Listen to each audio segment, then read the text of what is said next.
নতুন বৌদির এমন ভাবেই শ্বশুরের কোলে 7 বার বসতে হয়।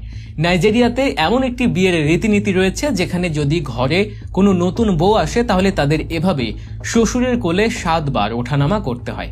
আর কেবলমাত্র এমনটা করলেই সে একটা পুত্রবধূর মর্যাদা পাবে।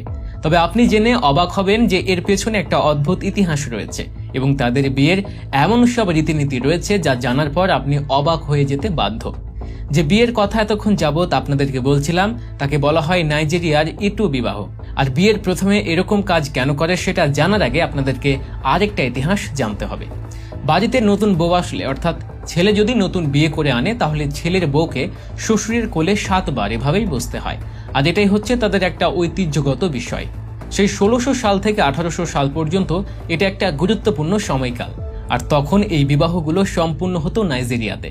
আর তখনকার সময় সেখানকার পরিবারগুলো এই রীতিটা বিশেষভাবে পালন করত। যদিও স্থানভেদে রীতিনীতিগুলো একটি ভিন্ন ভিন্ন হয়, তবে নতুন বউদের শ্বশুরের কোলে বসা একেবারেই বাধ্যতামূলক। আর এই রীতিগুলো তখনই বেশি পালিত হয় যখন পরিবারের সম্মতিতে অর্থাৎ অ্যারেঞ্জ ম্যারেজ অনুষ্ঠিত হয়। আর এই রীতি প্রথাকে মেনে যেসব বিবাহ সম্পন্ন হয় সেসব বিবাহকে বলা হয় এটো বিবাহ। নাইজেরিয়ান বহু সংখ্যক পরিবারেই এই ধরনের বিবাহ দেখা যায়। আর এই ধরনের বিবাহে ছেলে এবং মেয়ে একে অপরের সম্মতি এবং পছন্দের উপর নির্ভর করেই সকল কাজ ঠিক করা হয়। আর যখন সকল আনুষ্ঠানিকতা সম্পূর্ণ হয় এবং মেয়েকে তার স্বামীর বাড়ি পাঠিয়ে দেওয়া হয় তখন স্বামীর বাড়িতে এই রীতি এবং প্রথা স্বয়ংসম্পূর্ণ করা হয়।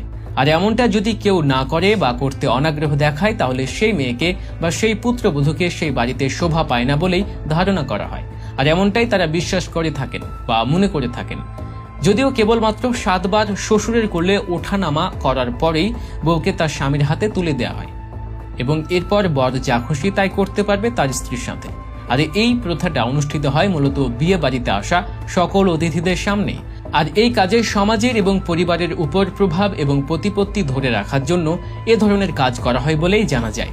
এমনকি তারা মনে করে পারিবারিক সুখ শান্তি বজায় রাখার জন্য এই ধরনের কাজ করাটা বাধ্যতামূলক। তাছাড়া এই বিবাহের আনুষ্ঠানিকতা এবং হাজার আচার আচরণের সম্পর্কে সকল মানুষই অবগত থাকেন। আর এই রীতিগুলো নাইজেরিয়ার ধনী ও সম্ভ্রান্ত পরিবারগুলোতেই সবচেয়ে বেশি দেখা যায়।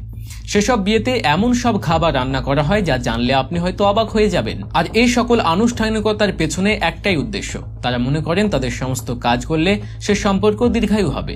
আপনি হয়তো জানলে নিজেকে বিশ্বাস করাতে পারবেন না। আর এই সমস্ত রীতিনীতি পালন করে বিয়ে করেছেন তাদের নাকি কারোরই আজ পর্যন্ত বিচ্ছেদ হয়নি। তারা শ্বশুরের কোলে এভাবে 7 বার উঠা বসা করার রীতি নিয়ে অনেকের মাঝে অনেক সমালোচনা ও আলোচনাও করে থাকেন। তারপরেও যারা নাইজেরিয়াতে এটো বিবাহ করেন